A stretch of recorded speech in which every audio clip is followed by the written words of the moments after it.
Hello, hello, everybody. Just taking some time to let folks join in. We're at the final few days of good weather. We have a really special guest today with Victor Willis. I've known him for since 2018, I think. So Yeah, yeah, around is that 8 years? 7 years? 7, 8 years? It's been a long uh, time. seven moving into eight. Yeah, 7 moving into 8. Yeah, apparently I'm now mid-career. I'm no longer early career. So, Congratulations. hey, thanks. All right, let me just set everything up here.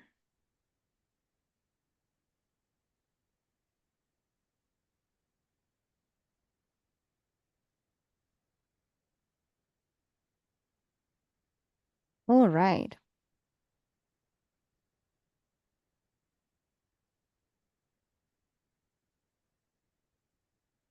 Fantastic. So, hello, everybody. So, as noted, we are really fortunate to have the wonderful Victor Willis here today. We'll do a more proper introduction of who he is when it comes closer to his time to present on his topic.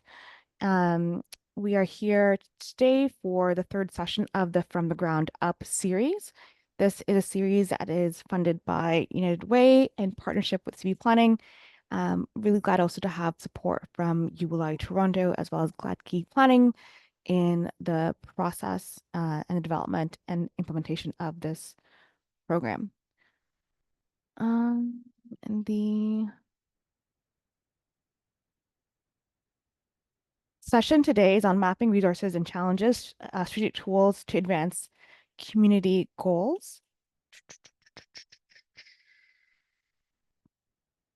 Just get my screen sharing here.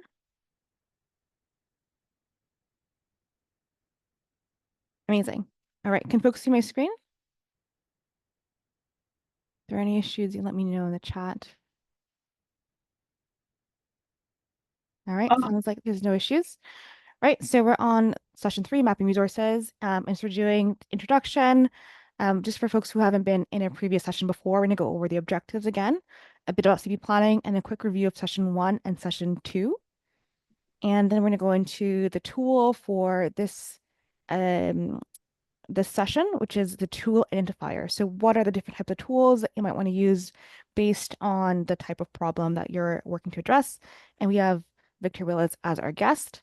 So going into it again, our objectives is to broaden knowledge about community-led planning and then also to deepen community knowledge on how to achieve material improvements for community through community-led planning. And so what is community-led planning? Well, this is where nonprofit and our grassroots efforts work together to ensure social and real estate assets are leveraged to meet community needs. This is part of equitable land use planning. So this is an early look at one of our diagrams that is meant to illustrate what is equitable land use planning.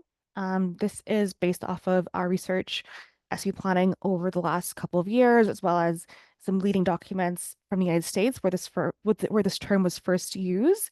And this term is also being used in the city of Toronto by the folks leading great planning work there. And so when this term equitable land use planning was first used in the United States, it was anchored also in the role of labor. Labor being that the folks who are part of doing the work and who are doing the work have a say in the type of work that's being done, and also that they're able to ensure that there are benefits that are supporting the laborer, right? And we know coming off of September, labor rights are incredibly important. It's why we have weekends. That's why we have a lot of the holidays and great benefits that we see today. So equitable land use planning is where you have local nonprofits part of the process alongside government, right? So oftentimes a lot of the work that we're doing here is in collaboration with the local municipal government, but provincial has a huge role to play in terms of regulatory and federal in terms of funding. And then we have private sector, they have a role in planning. So all of these 4 components coming together in one table is equitable land use planning, having shared governance, collaboratively setting values-based goals, transparent reporting, and tying funding to policy outcomes. And so, over these sessions, I'll be repeating these key highlights, and that's because, repetition is really a key way to helping things sink in terms of reflecting on what are the different challenges or outcomes you're working towards, and how can equitable land use planning help you to achieve making communities better places for all. So this concept of equitable land use planning is grounded in our concept of a human rights-based approach to planning. And so it's about recognizing historic discrimination, focusing on improving the economic well-being of marginalized residents, nurturing solidarity across socioeconomic groups, and removing barriers to ensure equitable access. So review of session one. So in session one, we went over and looked at the difference between a planning process that is traditional versus a planning process where human rights is at the forefront. So one of the exercises that we went through is we looked at this map that was produced as part of CB Planning's Housing in Focus program in the Danforth and Main neighborhood.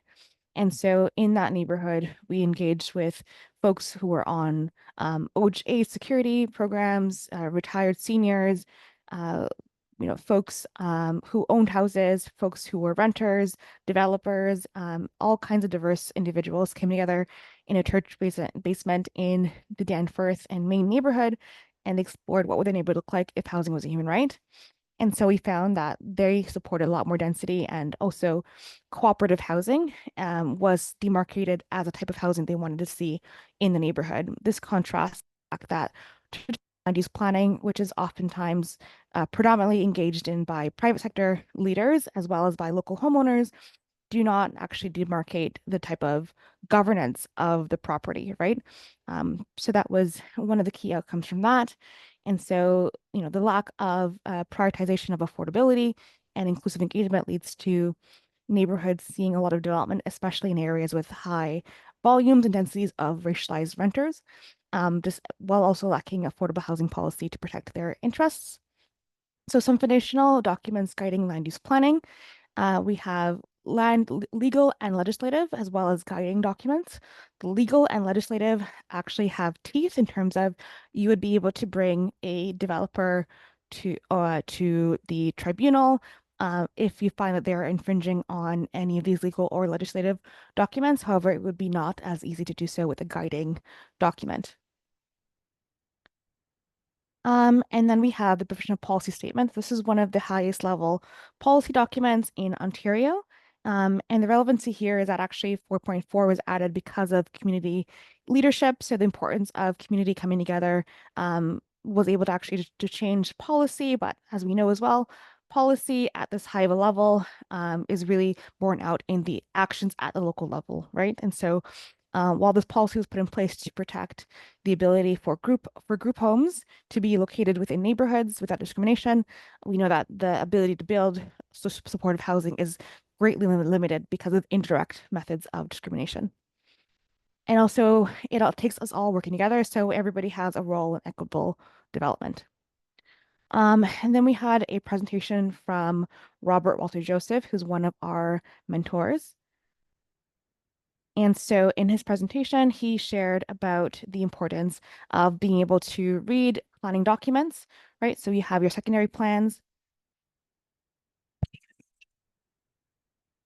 secondary plans, and the planning rationale documents. And also he's some key tidbits that he shared in his presentation that I took away were that it's really important that community is really aggressive in terms of their asks, right? So oftentimes they'll see that developers will make really ambitious asks where community is being asked to limit what they're asking for.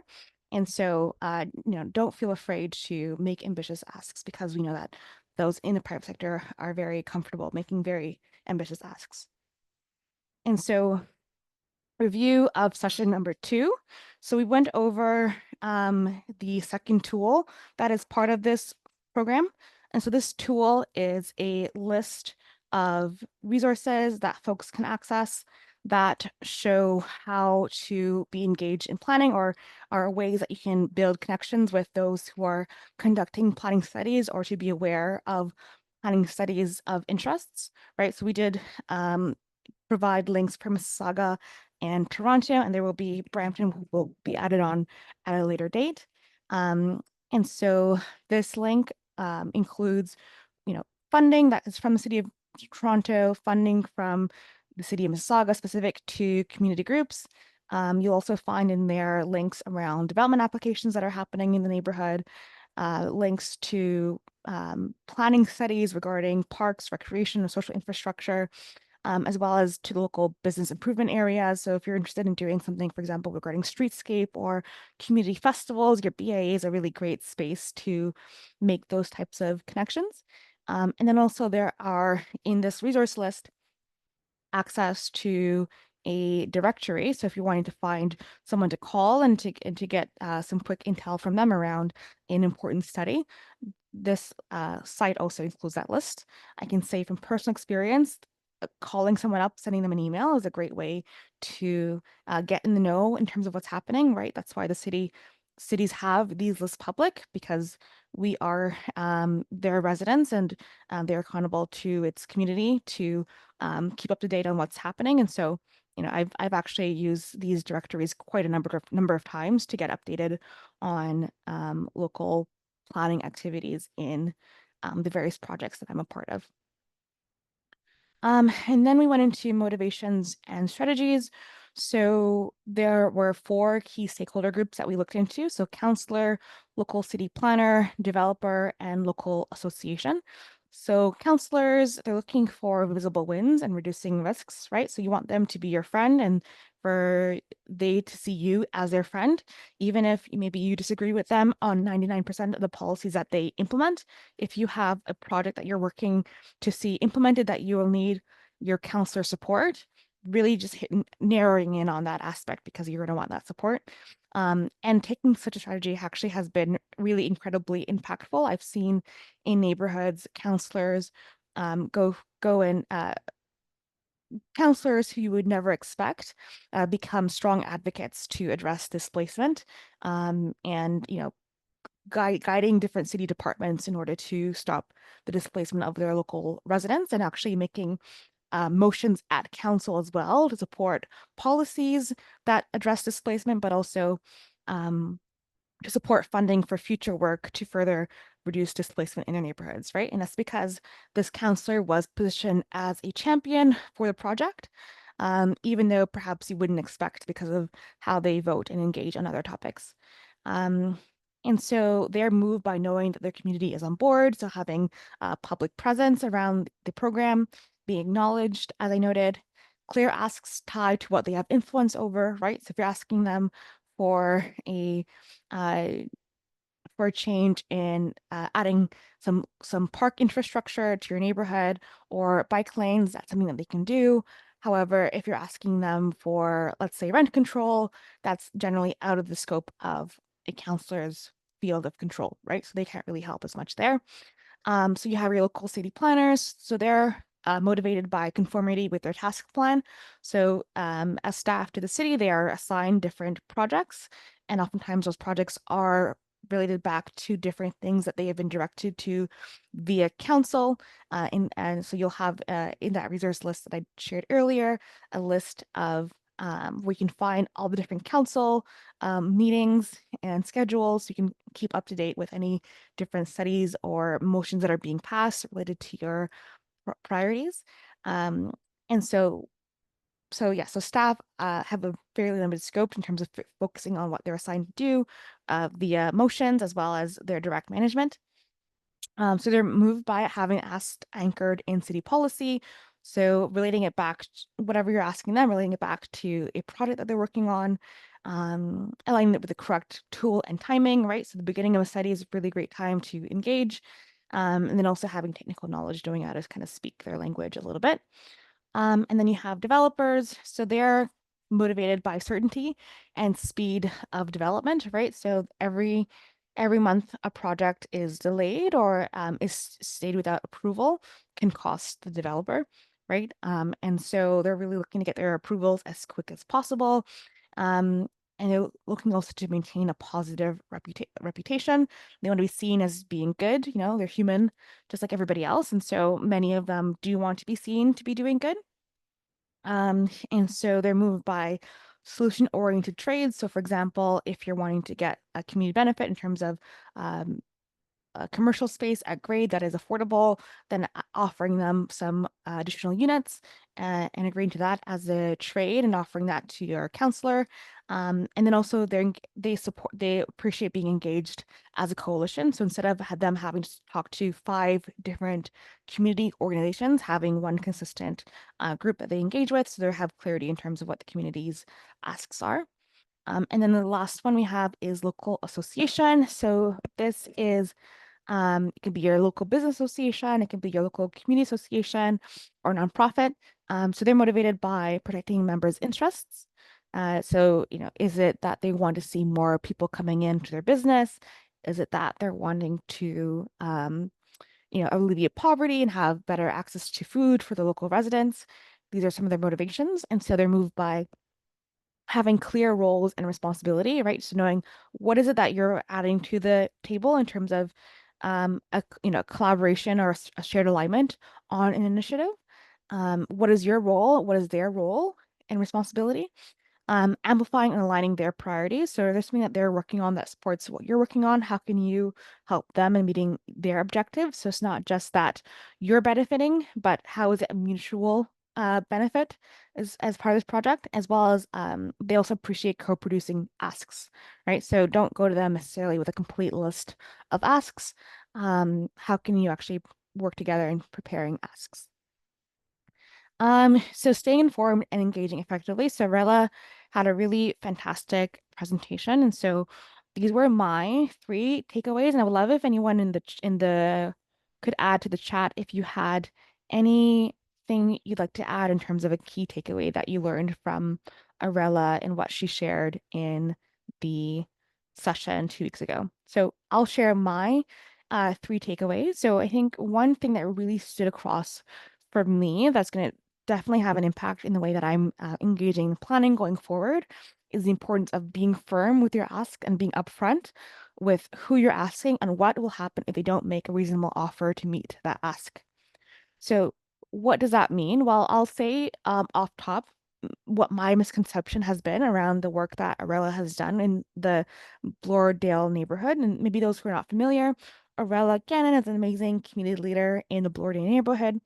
And so, what she and many other leaders have been able to do repeatedly is to engage in the development process of individual sites and to secure affordable housing as part of their development. Not only affordable housing, she actually was able to secure, as part of a collective effort, community space as well, right? So they have the new Cultural Community Spaces Land Trust has been established, and they've been able to win tens of millions of dollars to develop that new housing and community infrastructure.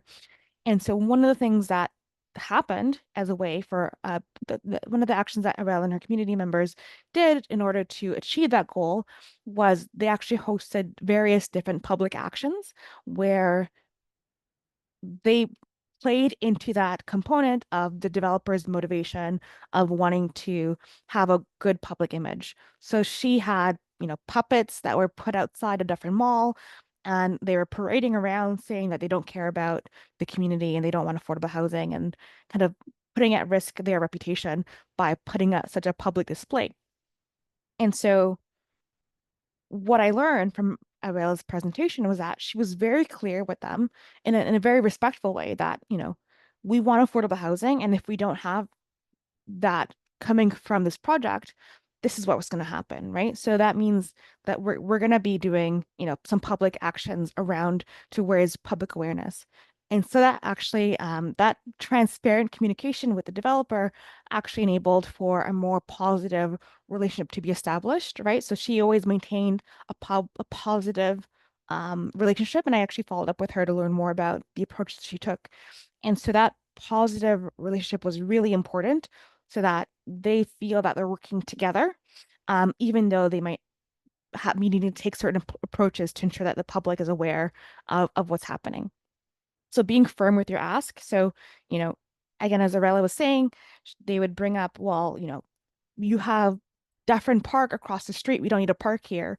Well, she'd be like, well, that park is going to be overrun. Like, we're not going to have enough space in that park if we just add 5,000 new units of housing in the neighborhood and no new park. So staying consistent with your ask and not, and knowing where you're able to budge and where you're not able to budge, right? And keeping the number of asks you make short, let's say 3 items, right? So, and being able to repeat those things over and over and over again across a series of the engagement process is really important. So in Raela's case, she worked together in a very, in her really effective small group of people to develop these asks and then to repeatedly engage with her with the developers on these asks. And the third thing that I took away from Aurel's presentation was that small groups of people who are effectively engaged can achieve quite a great deal as a result of their engagement, right? Really strategic engagement. It's not about having 100 people or 200 people. If you have a really strong, as I read, I think she was a group of 6 people that were working on this, while also keeping a broader network of folks informed and participating in other ways, right? So you have your core working committee, and then you have your broader base of folks, right? So she had her newsletter of several hundred, and then also she mentioned that, she would ask the community, what is that you would like me to ask the developer? She would ask that question, then relay that back to that person, right? And so that's something that I really took away from Aurela's presentation. Again, small groups of people actively engaged can achieve a lot. And we see this more generally speaking in terms of various aspects of our lives, right? Minority groups can be very, very effective in terms of achieving great outcomes as a result of being very well coordinated. Let's see. Yeah, so now we're going to go into session 3. And so for session 3, I'm sharing with you all a tool that has been that's being developed now. And the purpose of this tool is to help folks identify what type of what type of the purpose of this tool is to identify what other tools will be useful in the planning process to achieve your objectives. Let me just see what's sharing on my screen. Okay, so I'm gonna take a pause first before I show the tool. So that's the tool's coming up next, but I would love to know if anyone had any other takeaways from Aurela's presentation that you'd like to share with the group in the chat.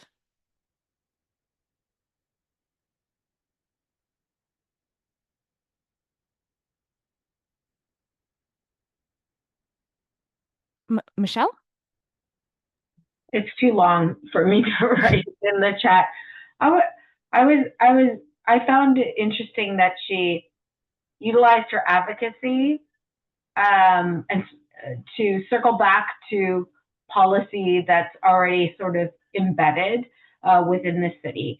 So, such as community benefits agreements, right? The community safety and well-being plan, their commitment to equity, for example, to ensure that that project or that development included the diversity that is needed in the housing project, and also just quite frankly ensuring social infrastructure in general. So she always sort of looped back to the commitments and policies that the city already had in place to keep them accountable. Awesome. Thanks, Michelle. So folks are adding to the chat. Super appreciate it. If anyone wants to jump in as well, you can put your hand up and I'll call on you. So I see Alyssa, Mimos Co-Living. Alyssa, I'd like to say anything? You have a great point there. Yeah, one thing that I had learned from Aurela's presentation is that, again, actually it was mentioned by Michael too about a win-win situation. And so trying to look at the whole situation as a whole, so that to see if there's a middle ground where the community as a whole could win. So it's not just on your own needs for your particular community. So for example, I mentioned that, or she mentioned that if a developer is encountering a lot of NIMBYism, that maybe, what would the community at large would like to see. So is it, mom and pop shops, or is it the retention of a laundromat or coffee shops or whatever? Awesome. Thanks, Alyssa. Michael Bethick. I think that's just said you said like yours is like Michael Bethick. Anything to add, Michael, about win-wins? No, that's basically it. If you think along the lines of a developer, then that's, if you have an understanding of what they are trying to do, then you can, let's say, meld your ideas into the same area. Mm-hmm. Awesome. Thank you. Awesome. Yeah, I just wanted to say it was a great presentation, and one thing that really stuck out to me is that a lot of the times the feedback when you're trying to push for a certain thing in terms of development can be, oh, like it's too far into the process to be able to incorporate this into sort of the eventual plans. But sort of one takeaway I had was that it seems as if irregardless of sort of like how much, at what stage in that development or building process or construction process the developer is in, it is still possible to bring those benefits on board. It's just a matter of so like as we said, like making sure that everybody is on board and convincing the municipal governance as well as the private developer that these things are necessary and would be extremely beneficial for the community. So that was really interesting to learn. Awesome. Thank you. I think as in you're adding on. Okay, awesome. Thank you everybody for sharing. Um, and I think one thing as well that I will add that from Morella's presentation is that kind of toward my last point around the power of smaller groups. Like she had a really big newsletter size, and I think I saw some people gasp when they heard how large her newsletter size was.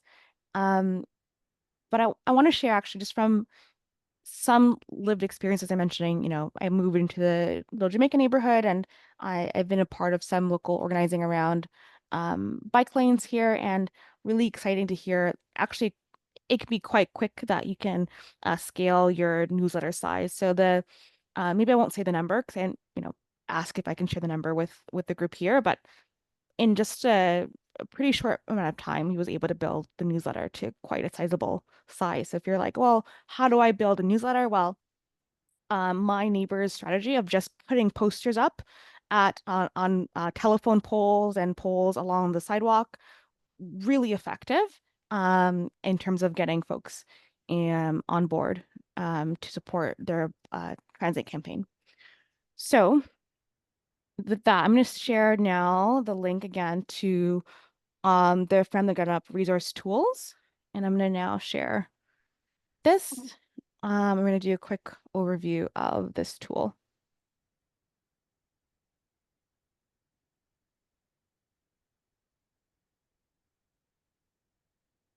All right. So, yes, so now we're on to our third tool in the From the Ground Up series. So these are different types of targets that you might be pursuing. And I welcome folks, if there's a target that you're working on that's not listed, you can drop it into the chat and I'll make sure that I can add a quick summary at a high level what the columns would result in for that type of project. But at this time, we have targets of securing community benefits through development of one property, many properties, adding social food infrastructure to a local park, improving urban design streetscape and public space, host community social event, anti-displacement and tenant protections for one property, anti-displacement and tenant protections across many properties, establishing a community land trust, and supporting economic inclusion in jobs generated through development. So if you're working on a different type of project, I'd be happy to add that to this chart. This is what we have at the moment. And so this, we have comments that identify what the item means. So planning stage is where this fits into the municipal process. And so with the development, right, you want to get in at the rezoning Also, the site plan is a really great time to get involved. These are where the different decisions are being made for the site. And as I mentioned, right, even if a site's approved, there's still a chance that you can still get in some community benefits on the site. For example, in the Little Jamaica neighborhood here, there was a site that was approved that later went to committee of adjustment to get a couple extra stories, like I think 4 to 7 stories they wanted extra. And so we were able to get some community benefits as a part of the approvals process in the committee of adjustment. Yeah, so that's just one example. And so decision forum is so where are the decisions made? And so this is a good place to be aware of who will be making the decision. So you'll know that for community benefit for a site, you're going to have to support of your local counselor. That's where decisions will be made, but also with the local developer as well. And so you have a time of impact. So 3 to 12 months is how much time you'll have to engage before you might see actual results, right?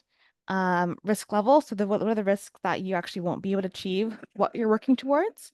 What are the top risks? So what might you hear from folks in terms of why you are, or your target, why you can't achieve the outcome? So working on an individual development, the individual developer might say, they might have a pro forma pushback. So pro forma is really just say, is their budget for the development. They might say that the adding affordable housing or adding community space is too expensive. We can't afford it, right?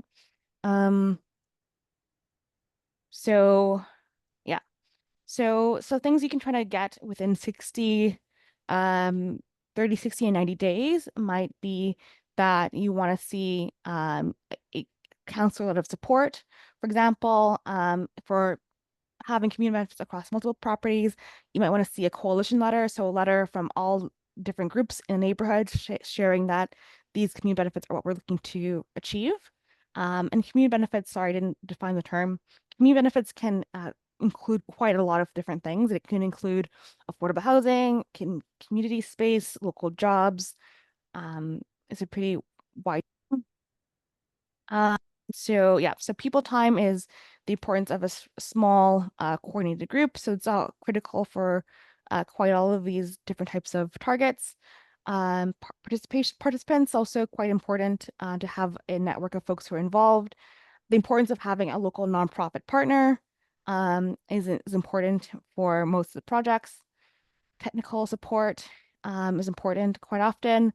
Legal support is needed quite often, especially for things regarding tenant supports. You need the owner developer supporting, in many cases, critical support in terms of counselor, city staff. So it goes on, and then we have in the later columns, policy tool. So is it a development approval is a tool? Is it an area study, for example, a retail study? Is it not a legislative planning document, but is a tool that is used by the city to guide its approach, right? So community benefit agreements, inclusionary zoning, secondary plan, community development plans, community bonds, letter writing campaign, community-led actions. So that includes, for example, the one that Arella hosted, having a coalition table where folks work together. And I think Victor is a really great example of what can happen with a great coalition table with the work at Park, the Parkdale Activity Recreation Center. So these are just some of the tools that are that can be leveraged to achieve your goals in these target areas. And then one thing also to note as well is sometimes, like I think in early in the presentation, I noted that city planners seek to have, like at the staff level, seek to have their work align with their existing work portfolio, right? So how do they establish that work portfolio? There's a variety of different ways to have that happen, right? So you can actually have local council, you can engage your counselor to have your counselor table a motion for city staff to do a research study that aligns with your priorities, right? That's one way to get the city staff to study and support what you're looking to have happen. And another way is to build up so much noise that eventually that becomes part of their planning priorities because it's identified as a priority. And one of the reasons I can give you as an example is that, for example, in the Little Jamaica neighborhood, there's been a lot of action around supporting affordable housing and cultural heritage. That's helped to support for the city to now be doing its cultural heritage studies that they're doing in the neighborhood.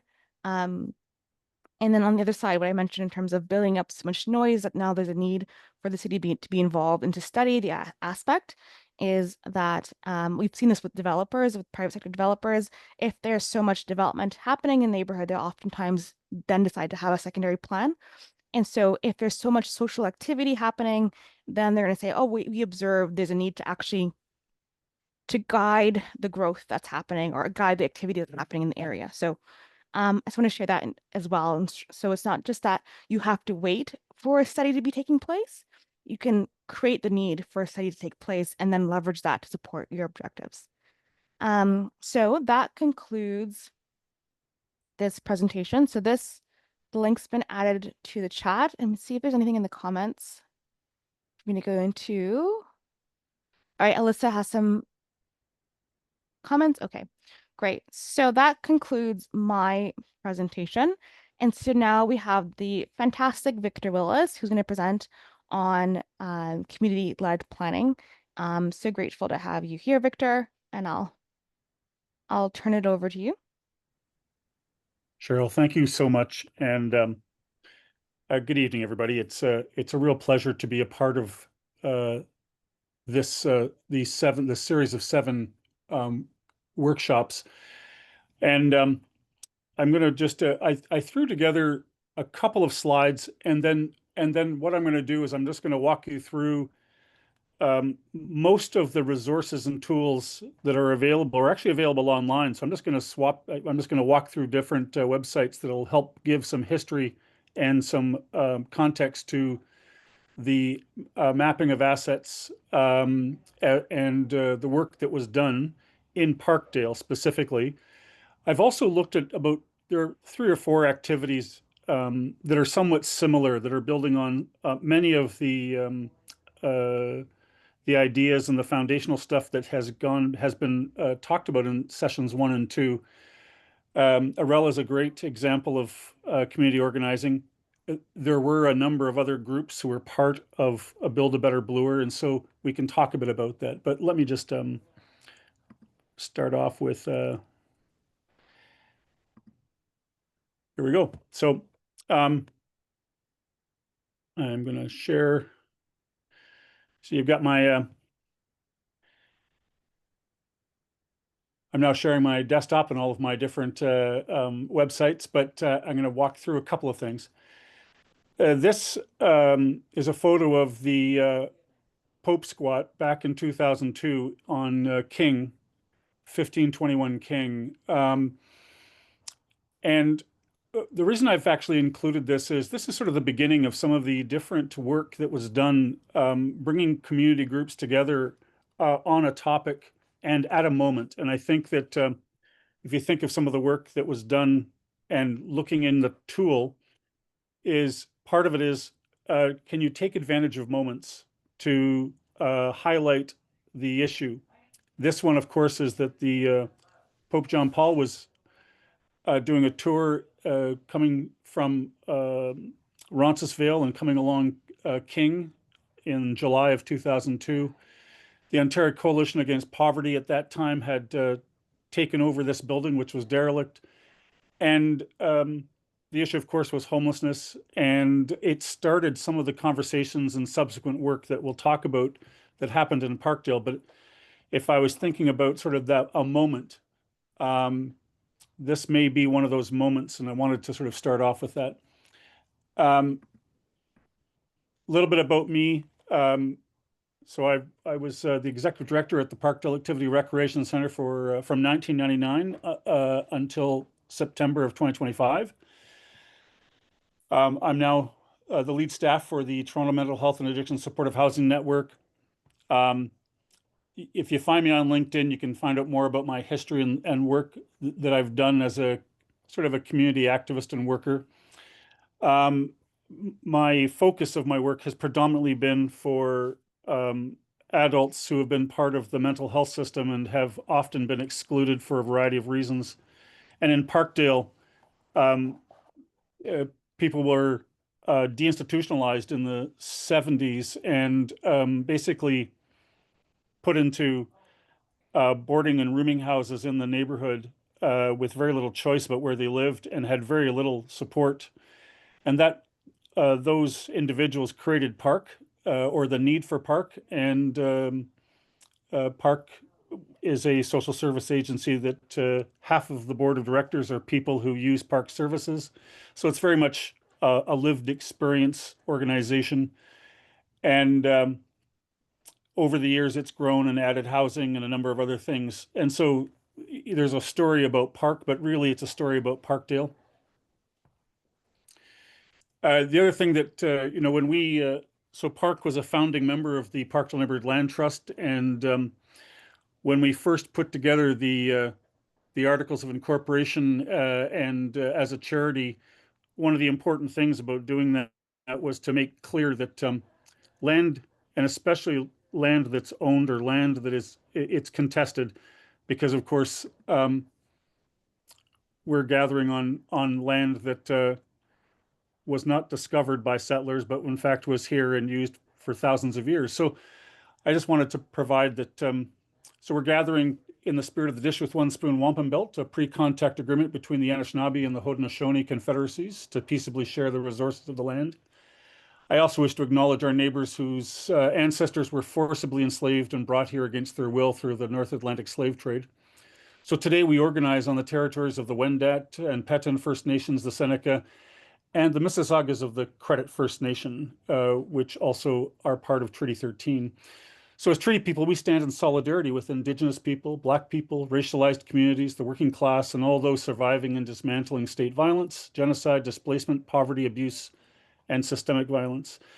And that's part of, I think, the framework for when we talk about land, and what we want to do is also acknowledging the real differences in who owns and controls land.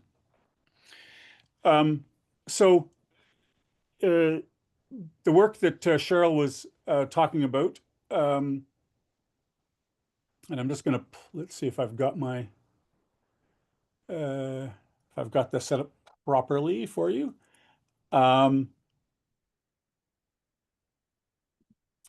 So one of this started off early. So when we talked about the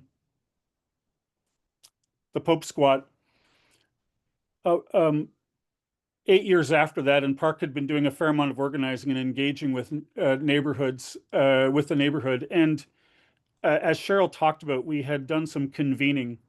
The first moment that we had to really understand what our assets were was a report that was done, and all of these reports, all of this work is available at the Parkdale People's Economy.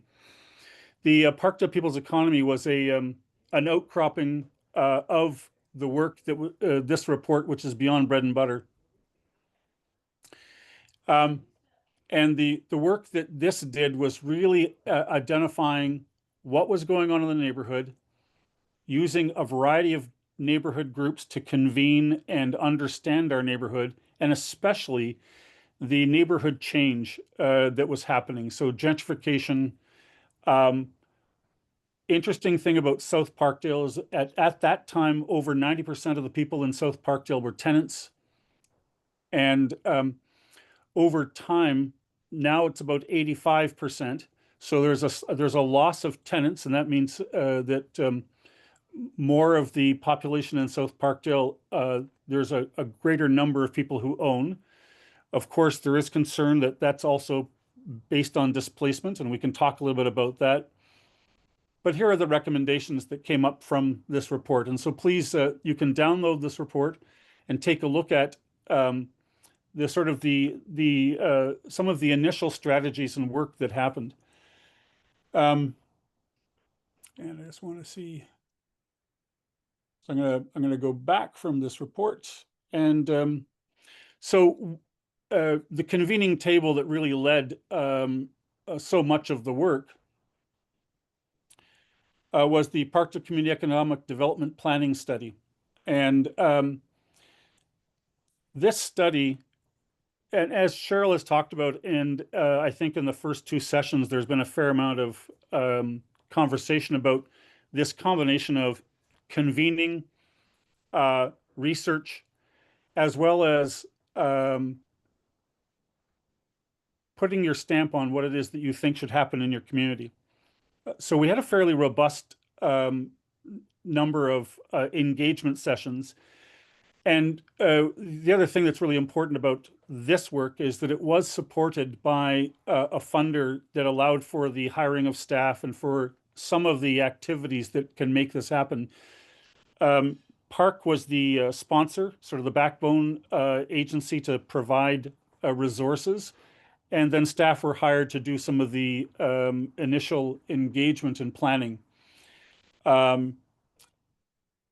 This report, and let's just take a look at the summary because I think it'll be helpful.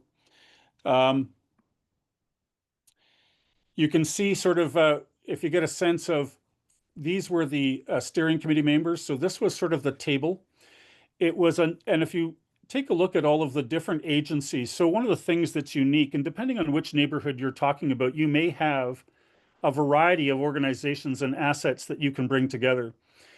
And that really is, even if from your last session with Arella and Build a Better Bloor, you had groups like West Neighborhood House and St. Clair's Multifaith and other groups who some of them had interests in the development, and others had interest in the public space that was created. So in Parkdale, we had Parkdale's one of those unique places. It was probably one of the early neighborhood improvement areas long before that designation had been identified. And so in the 70s and 80s, a variety of enhancements and investments, community investments were made, like a health center, Parkdale Community Legal Services. And we also had a very organized and community-minded library. So what this meant is that over the years, there were a variety of agencies that grew to respond to the needs of the neighborhood. And so that's sort of a part of Toronto that had a fair amount of investment. If we're thinking about parts of the city that are disinvested or don't have those investments, and what you're going to, the task then is to look around for where are the organizations and how can you find them? And of course, some pretty simple methods. You can use 211 and just look. So if you know a neighborhood, 211 will give you what kinds of community groups are in that neighborhood. Google Mapping does a great portion of this. And then one of the other tools that you can use, because let's say you find a charity or a group and you're not quite sure its size, you go to their website, but you're not quite sure from their annual report. You can always do a lookup. Any charity has to submit what's called a T3010 report annually. So you can go to what's called the charity lookup. It's a CRA website, and you can find what the charity, what its revenue is, what its expenditures are, how many staff. So it can give you a quick snapshot on its, feasibility and maybe its ability to take on some of the work that you might have as a community interest or from a planning point of view. So of course,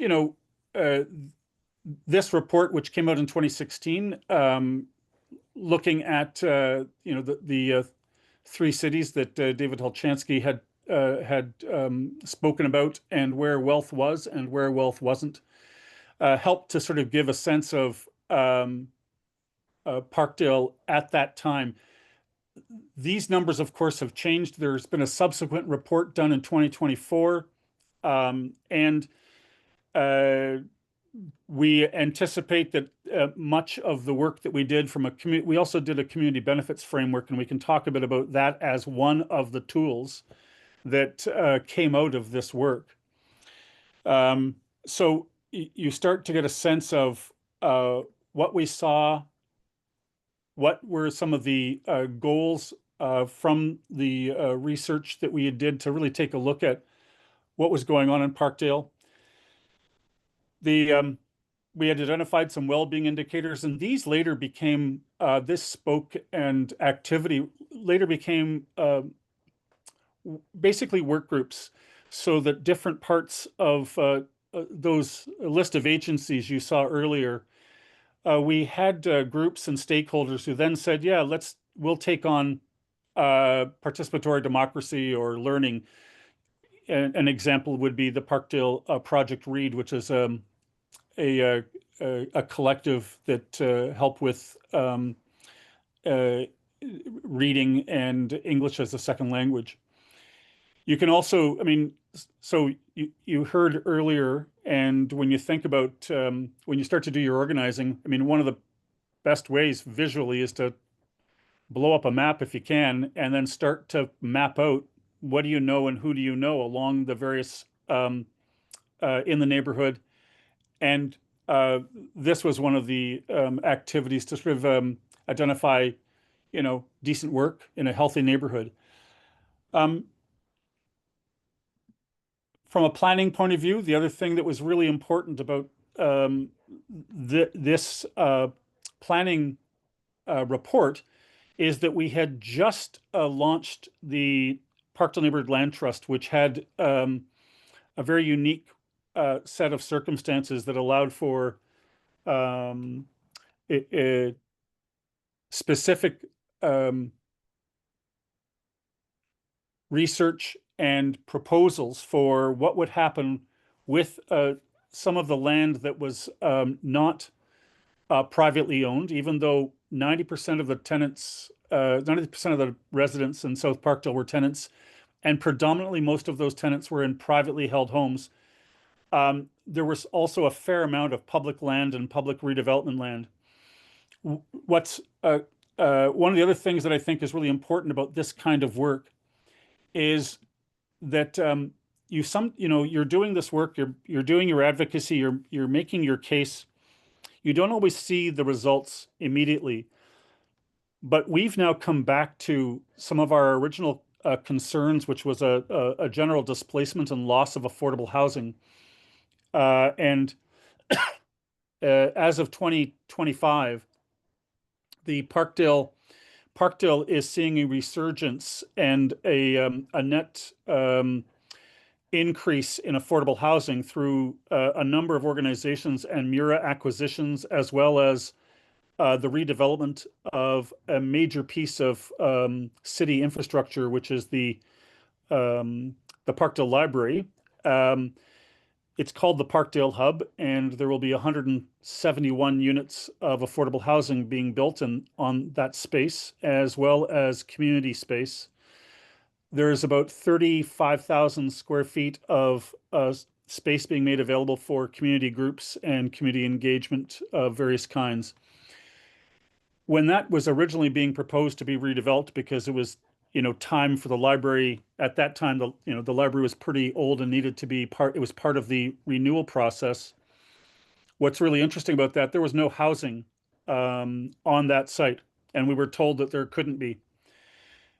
But through a fair amount of advocacy, research, and of course just the impossible to ignore housing crisis, led to a really important improvement to that, so that today there's an enormous difference in what we had originally tracked as housing loss. We're now seeing that in the current market, we now think that there's going to be maybe 1,000 or more affordable units that are going to be brought into Parkdale by the end of the year.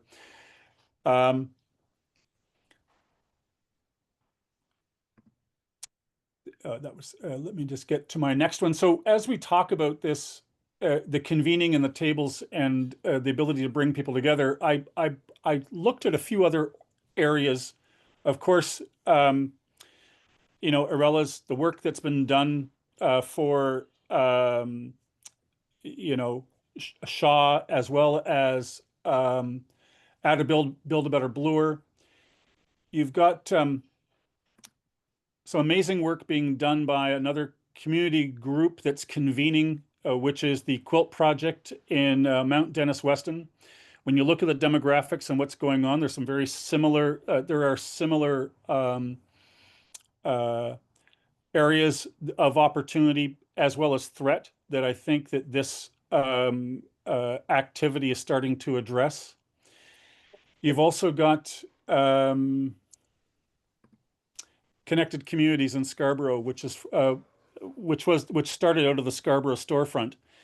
The through line in the work that we're talking about and the assets and the asset mapping is that there is inevitably you would hope that there is some community anchor organization that is doing some of this research and may be approachable and willing to provide their support to the issues that you may be seeing and wanting to bring forward. You've heard great examples of engaging your counselor and the tools. The other part of this is the engagement with the organizations that are throughout certain parts of the city, and then there are parts of the city that are missing them entirely. They're kind of deserts, and that presents a different sort of challenge, but maybe an opportunity because if it doesn't have good representation, there is an opportunity then for some city infrastructure, depending on the community groups and the counselor. You do have some opportunity for some infrastructure that could be brought in. The other website that I really encourage you to go to is because one of the tools, of course, is the land trust, and land trusts are a great method of bringing people together around land use and planning. And so the Parkdale Neighborhood Land Trust has all of their reports available to you, just like the Parkdale People's Economy does. Similarly, the Connected Communities also makes much of their tool and activity available. So one of the things is you don't have to recreate the wheel. All of our organizations believe that sharing, that the best thing we can do is to share so that you can pick it up and improve on the work that we've done. So I've kind of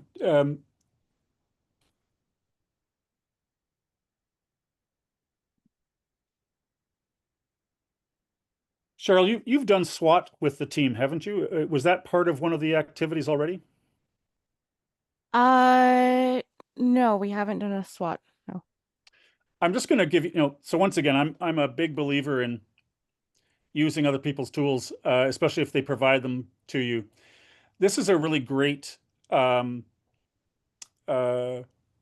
Nourishing Communities. It's a food gap assessment tool, but I think that when you click on the link, and I'll make these, I'll drop this into the chat, make this available.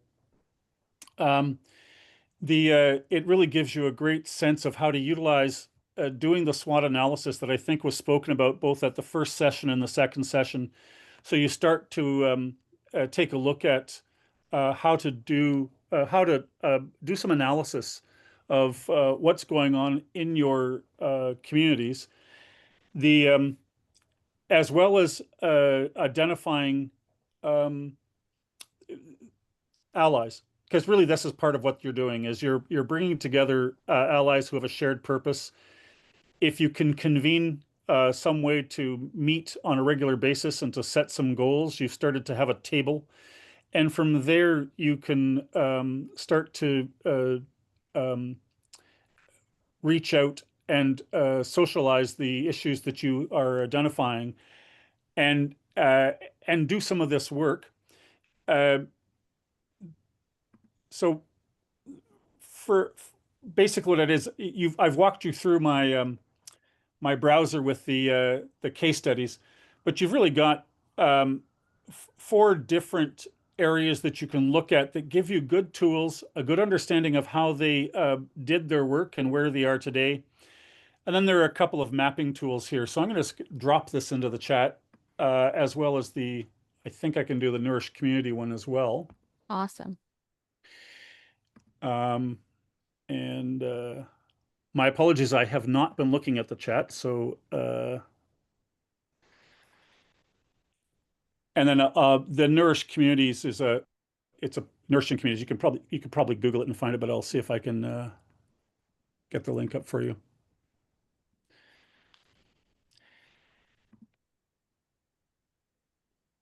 Awesome. Thanks, Victor. And I dropped all the park links as well. Beautiful. So I'm going to stop there because I hate being the one that's just talking. But what I'm hoping is that there might be some opportunity for dialogue and for questions about the work that's been done, as well as some of the strategies. The thing about Parkdale is that it's been very organized for a long time. You know, if you think about the rent strikes and so much of what's been going on, so it's always had an understanding that we are probably stronger working together than not. And so that's a strength for that neighborhood. Of course, it's under huge threat. There are probably about 30 developments that are coming in. It's about 4,000 units, and only about 200 are affordable in one stance of what's going on for privately led developments. So that's really been pushing the neighborhood and the groups to think differently. The only good news, I think, is that a number of the proposed developments are probably less viable today because of the condo market, which is a good thing. And in fact, some of the current sites that are owned by financialized landlords like Hazelview and Caprit and a number of those, they're actually letting go some of their properties, and they've been made available. So some community groups through Mura have been able to negotiate acquisitions. We're hoping to see more of that, and there'll probably be a further kind of document and study out to share the strategy. The Land Trust and St. Clair's have been partnering on a number of activities, and we've got a convening of Parkdale housing planning table and organizations to take a look at what we're seeing, so that the other part that we don't want to do is compete against each other. So we're very clear that if somebody's going to be focusing on a certain property, the rest of us don't want to actually bid on the same property. We want to support each other in order to see that kind of acquisition out of the private market into community held. I'll stop sharing there, and then just sort of Cheryl, I think there was sort of maybe a moment for Q&A. Is that it? Yep. So we have until 7:30 for open Q&A, and then we go to the mentee exclusive Q&A session. So yeah, wonderful and fantastic presentation. Thank you so much, everyone, for sharing that with us. It was really inspiring to hear. So I would love to hear, does anyone here have any questions for Victor? Victor is in many ways to me like I was gonna say the Godfather, like I'm not sure how Yeah, I'm not so sure about a Godfather usually, but I'll take it from you, Cheryl. Yeah, okay, thank you. Yeah, like when it comes to community-led planning, like Park is the kind of the creme in many ways for community-led planning, from the studies that he listed with the community planning studies, the community benefits framework, the strong coalitions, and then park-enabled land trust. And you can see, he gave a lot of really good examples of things that they were able to achieve as a result of very directed action in engaging in the planning of their neighborhood. And I think he listed a lot of examples, but there's more even still that could have been named in terms of helping to shape policy and outcomes in the neighborhood. So if folks have any questions, it would be a good time to ask now. Azen? Yeah, I just wanted to quickly say thank you so much for giving your time and sort of explaining all of this to us, Victor. I will say that Parkdale has often been a model, sort of like in my work, to sort of build off of. So my work primarily is in the Moss Park area, in the Dundas, Sherburne, Downtown East area, and the Parkdale People's Economy, your development of that displacement framework, as well as some of Region Park's work has been instrumental in sort of guiding in Moss Park with the Moss Park Coalition sort of how we are going about trying to get certain community benefits, and much in the same way to in what happened with Parkdale, attempting to ensure that the development that's happening um, can occur in a way that doesn't displace the existing residents. So thank you so much for all your incredible work. Definitely a lot of people have like learned a lot of great things from it.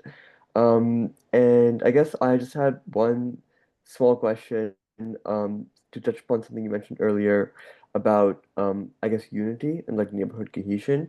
I find that a lot of the times, it can be difficult to sort of bring together, sort of disparate, groups. A lot of the times, I feel people have an idea of a neighborhood as a homogenized group, but there's a lot of different kinds of people sort of in our neighborhood as is in a lot of other neighborhoods who all have, their own ideas of like what the sort of best, sort of the like best conception of, what the neighborhood should be is.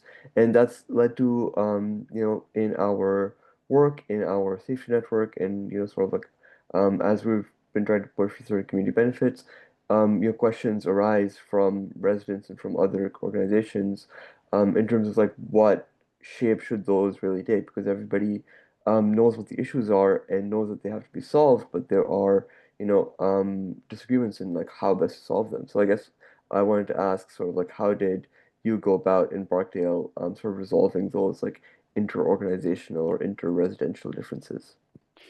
Awesome. That's a really important part. And thank you for what you're doing. Moss Park's an amazing place. Uh, really important. The question that the work that was done in Parkdale, and listen, there are sort of peaks and valleys to the ability to bring people together, and often you know leaders change, groups change, and then there's you then come back to having to come back to the core values. So in the original work that we did in the planning study, and even prior, was a fair amount of work on the values that we were trying to keep at the fore.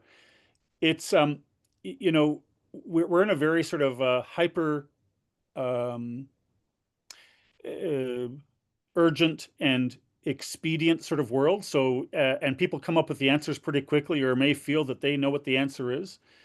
And so the work is finding the common values, and then being able to do that work as you move forward, and a mechanism for disagreement. One of the things that the Parkdale People's Economy didn't have in place was a sort of a governance and disagreement piece, because let's face it, humans, we're very passionate. We have lots of opinions, and at times we will disagree, even amongst allies. And so then what do you do? And in fact, there is real value in time in how, from a value point of view, how we will handle disagreement, because that's the thing that will be very important. And Park hasn't always agreed with the land trust, but we have a core understanding of our values. And so Park had to back out of a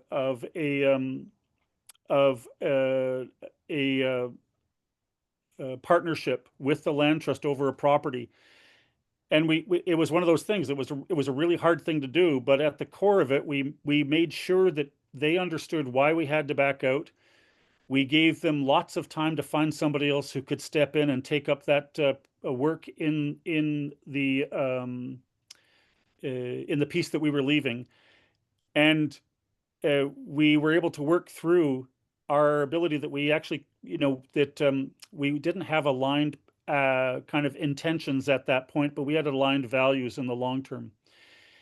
as we, the work that you're doing, you're bringing together lots of new groups. You've got people moving into the neighborhood, so it's probably pretty dynamic. You've got as condos and new apartments, and Parkdale's not dissimilar. And in fact, when I spoke earlier about the change in the demographics in how many people own and how many people rent, we do have a new cohort of people who have bought properties and fixed them up and are now questioning who their neighbors are. And so we're doing some work to try and understand and I guess to educate people who have moved into the neighborhood and have a different vision about the neighborhood that they've purchased in compared to the neighborhood that exists in. You'll also know that that's an issue that's coming up across the city. If somebody's proposing a shelter, it's better in somebody else's neighborhood. It's never good in my neighborhood. I mean, so there is a NIMBY response that's happening. I do believe that it's also based on, I think, a somewhat discriminatory view of people who are struggling and complex and poor. And nonetheless, some of the issues that may be at place do affect us all, and so we have to, realistically address them. So, in fact, what I would say, Asen, is please reach out to other neighborhood groups, because this is the new thing that we're seeing, is that there's this very organized and kind of targeted NIMBY that's we're seeing across the city that's opposing affordable housing and shelters and all kinds of activities. And so it is one of the things that I think we're going to have to look at as community organizers. I hope that helps. Yes, absolutely. That's incredibly helpful. Thank you so much, Victor. Victoria G. Yes, hi. Thank you very much for your presentation. And during your presentation, I actually had two questions. During your presentation, I noticed you had a slide. You said that you were going to put it in the chat. It specifically mentioned, it had a link about a better Bloor neighborhood, and you mentioned that we can utilize that resource to take a look and see what they did. I think there was like about 3 or 4 links. I don't see it in the chat. I was just wondering if you can kind of drop that for me. It was specifically building a better Bloor. I saw that, and I don't think you put that link in the chat. Yeah, I tried to drop a bunch of things, but I'll do that for sure, Victoria. Thank And you. you had another question? Yes, I did. You also during your presentation, I think um you showed a study. Yeah, this one here that Cheryl put in the chat. It was a planning study report back in 2016. I'm just wondering, like, from your perspective, and as a community organizer and deeply engaged in this work, have you particularly noticed an exponential, or I know that there has been a decline, but have you noticed particularly an exponential decline ever since 2018 when this premier and his government held power? Like, have you noticed rapid decline in affordability, housing starts, the loss of affordable housing, particularly since 2018 onwards? Yeah, Victoria, you've touched on, I think one of the reasons that Cheryl's doing this set of workshops and why there are so many people who are part of the community who are engaged is that we are cut off from a government that is willing or sees some responsibility for non-market housing and as well for planning. So it's not a surprise. I mean, I'll say that, I started at Park in 1999, and for the second term of Mike Harris and the Common Sense Revolution, and that government cut 300 social housing projects across the province, and really made the beginning of the housing crisis that much worse. This government is also not really engaging and engaged. And so therefore the ability for communities to have more control and to have access, it has diminished. you know, ministerial zoning orders are being used quite regularly instead of so that, you know, by caveat or by fiat, and so therefore things just happen. And so I think that's that does make it difficult. And the but we, you know, for those of us who are in the housing, especially affordable and supportive housing kind of sphere, we're getting this confluence of things that have happened, right? There's been a almost a generational gap in housing being built, especially affordable housing. The National Housing Program and Act, so that strategy was back end loaded. So it started in 2018, and you had to elect the same government 3 times in order to get the money out the door. We had a pandemic, and in that time, you've had a number of very large and very wealthy organizations, real estate investment trusts and others, who have stepped into and are buying up buildings. And that has meant that buildings that were affordable are becoming less and less affordable. So there's and add to that that most of the condos that were built weren't actually built for people. They were built as an investment. So even if you could afford a condo, it's not really going to be your ideal condo in space. It wasn't really designed for living. It was designed to be a safety deposit box. This is the situation we're in Toronto, in Vancouver, and Montreal a little is starting to show signs of this, although less so than Toronto and Vancouver. And so there's a lot of work to be done. I mean, I not that I want to seem partisan, but I am very impressed with the current mayor, who seems to be pretty committed to, I think, what, 65,000 affordable homes. Affordable, though, for who is, of course, going to be the question. And that's going to be an important piece that we keep an eye on. And then, of course, Cheryl, you had just released your survey about the effect on Black neighborhoods. And Oh, the anti-displacement survey? yeah, and I just took a look at some of the findings, and of course, you know, we also know that you know, affordable housing and social housing is the first step. We also want to make sure that people can have access and buy housing. Nobody can afford a place in Toronto because the prices are so out of whack. So Victoria, what you're noting is quite valid and true. It's no longer a crisis; it's a catastrophe. And we really need to think about the work that we can do. Land trusts are a great method of having wealth that's put back into community hands. The Park Neighborhood Land Trust is committed to helping other land trusts. There's the Canadian Land Trust network. So there are some things that have come out of the work that was done that we started in Parkdale that's being replicated in other parts of the city and across the country. But it's going to require all of us rowing in the same direction. So Asan, that's that piece where we don't want to be in conflict, or at least we want to find a way to agree to disagree, but to keep focused on the values and what's important. Yeah. Thank you so very much for answering your question. I just want to say just one caveat, like one correction. This actual provincial government is committed to building absolutely zero affordable housing. And this is something I know as somebody who's been personally invested in investigating the premier and his corrupt party going back for years. I've seen housing plans, I've seen schemes, I've attended meetings, we spoke to people.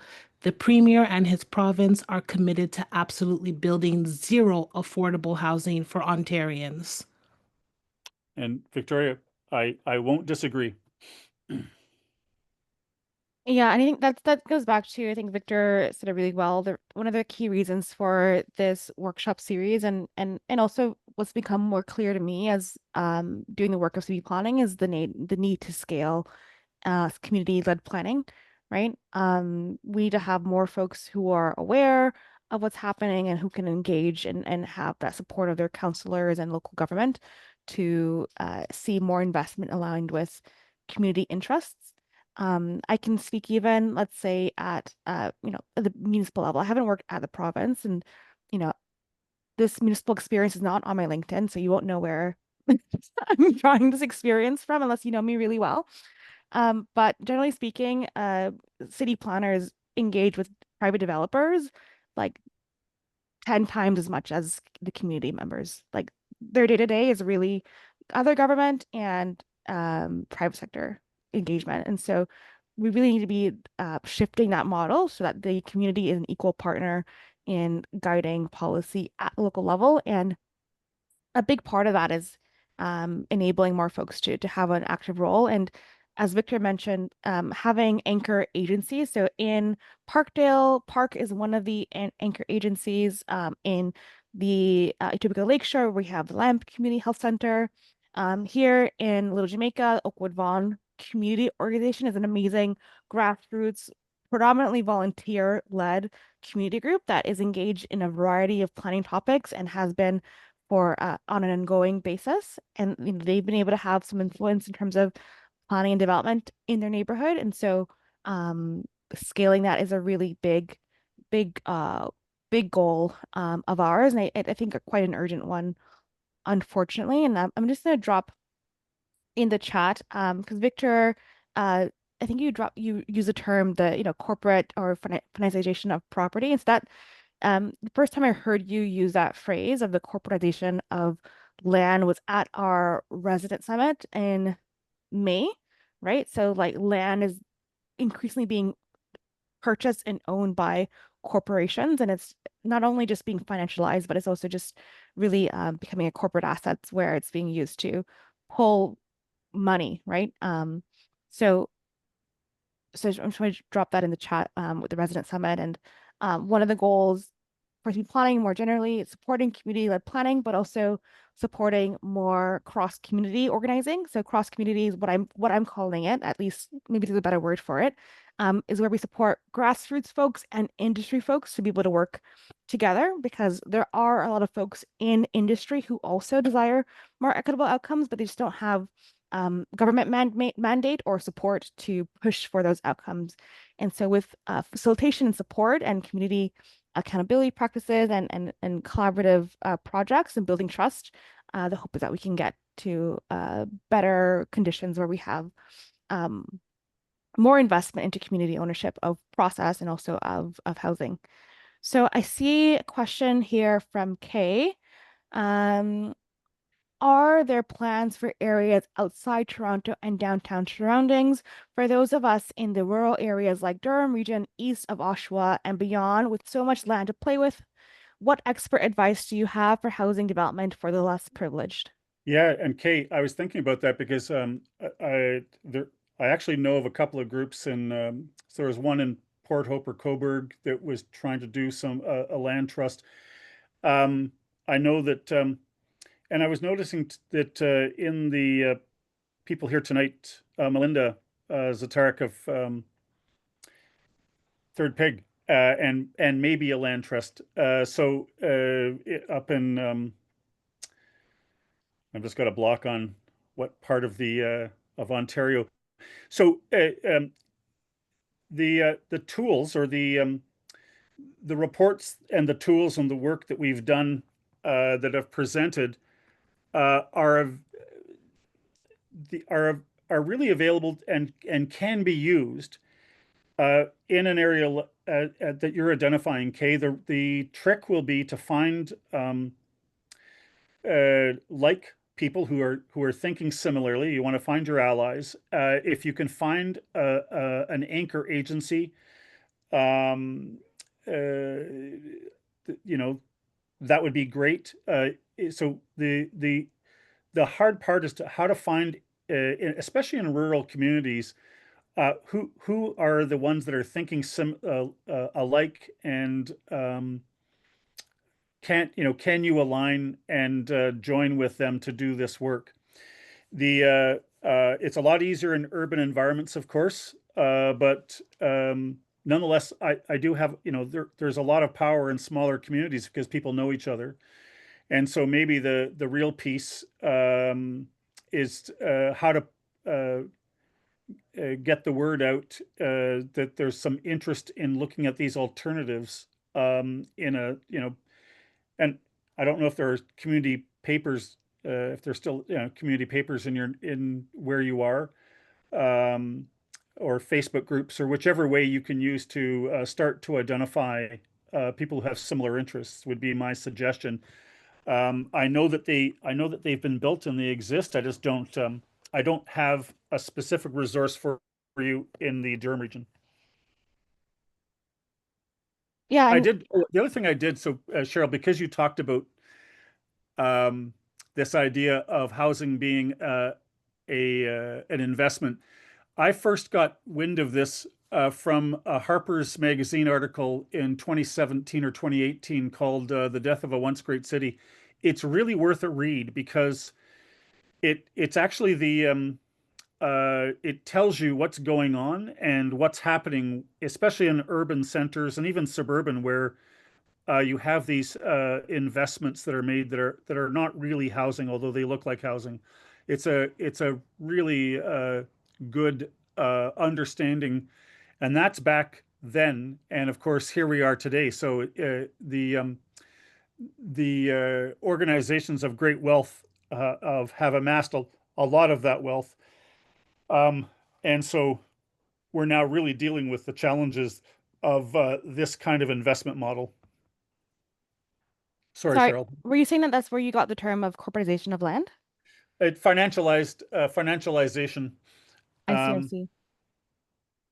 Yeah. I think I would also add in terms of work in cities outside of Toronto, there are connecting with your local social planning council, like, figuring out who was doing the work is one great way to figure out what you want to do, what's your contribution to the space. So I'm gonna see if I can I have here the social planning.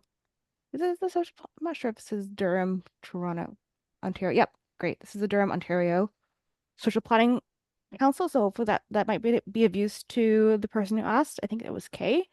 So there's a social planning council in most cities. So that could be one of your ways of entry. And it, the way that you engage with them can be, hey, I want to do this. Do you have a working group? Or hey, I want to engage in this. Do you know somebody else who's working on this? You can also send that same type of email to local community centers in your area just to scope out who's working on this topic. They may be organized and they may not be organized. So you might come in as the leader who needs to organize what's going on, or you might come in as someone who's just there to support in whatever capacity is for you there to support, and that based on your skills and your interest and capacity. So yeah, I wanted to add that as well. So Janelle, as someone who is currently working, oh, sorry, before I go to Janelle's comment, also you can message your local schools. So if you have a local college or university, if there's research that you need to have done, you could also message them to say, hey, do you have any, student labs or class projects where I can pitch something for them to study, and then you can, from that, get some research to help you with your priority topics. I know there's a college in Durham, so that's an option for you. So you'd have folks who are local to Durham researching Durham, right? That's always a good way to go about things. So Janelle's question, or her, I'm just gonna read this live. I'm not sure if it's a question. I see a question mark at the end. As someone who is currently working in a municipal environment, very new to my career, but looking to the transition into the nonprofit affordable housing community-led planning side of planning in Ontario, do you have any organizations or consulting firms you'd recommend to look into to get involved, being a board member, volunteering, etc.?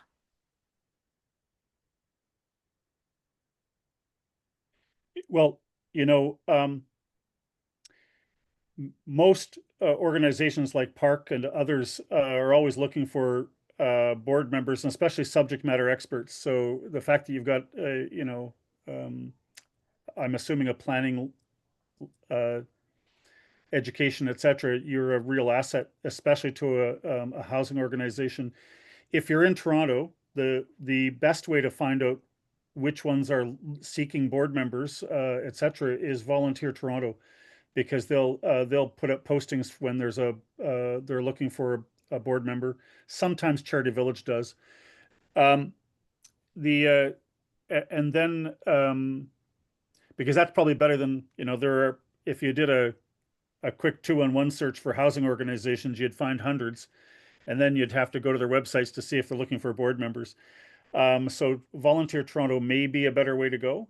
And then depending on the kind of, some housing organizations are operators of housing, so they have a very, they do a lot of very important work from an operations side, and then some also develop. So it really depends on what you would like to see as your goal, as you try to move into more of that, into this not-for-profit sector, and then think about how you want to uh, speak to your skills. Mm-hmm. Yeah, and again, don't be afraid to message a group and say, "Hey, I'm interested in volunteering or contributing some way. Here are my skills. Connect with me if you have any need for my support." Right? That email also does really good. May, hi Victor, thanks for the great presentation. What community engagement tools to support residents consulate, sorry, residents, it's late, to support residents consolidate ideas do you recommend for this? Is there a toolkit that works best when you bring people together? Yeah, so one of the resources that I think I dropped into the chat. Um, so you've got the connected communities, and the Tamarack community. So they're interactive tools, and I think both of them are not bad ones to look at for some of that community convening. I mean, the tool that Cheryl offered at the beginning is not a bad one to look at. What you're really trying to do is that sort of community convening function, and you know, lots of different. It depends on. So May, it really depends on what part of town you're in, or if you're in the city. If because if you are, then your local library is a great place to start. A number of people I know have done really just discussion groups, have brought people together on a topic and meet regularly to have a conversation. That seems to be one of the ways to help with bringing people of similar interests. So, the fourth Thursday of the month or whatever it is, it's one of the ways to do that. And then to use, whether it's, and we've used Facebook and Instagram, etc., to help just publicize where you're meeting. So that would be one of the ways to organize bringing people together. Awesome. I just caught wind of the time. So 7:36. So we're now going to be transitioning to the portion where we just touch base with the mentees of the program. So Victor, you'll be staying on for that portion. Thank you so much for sharing your time. Greatly appreciated the knowledge that you're sharing with us. And for your next steps. I know that you're transitioning now to consulting. Can you share with everybody what your next steps are at the Supportive Housing Network? Yeah, so two things. The organization that I worked for has it owns the block, and so we are now working on an official plan amendment and a zoning bylaw amendment to densify from 77 units of housing to 210. So, tripling the amount of housing on that site. So very exciting. So that's one activity, but the other one that I'm actually more excited about is that supportive housing. There's a voluntary network in Toronto, and there is not another supportive housing network in any other jurisdiction in Canada. There are quite a few in the States, but there's not one in Canada. So I'm basically the volunteer staff lead for the supportive housing network in Toronto, and the goal is to make it a robust network, bring together. There are 40 members, but there are another 40 that could be members, so we could be a very strong group to look at research, policy, and the development of a a real resource for supportive housing, but also for the need for supportive housing. As Victoria identified, the current government does not seem to want to invest in supportive housing.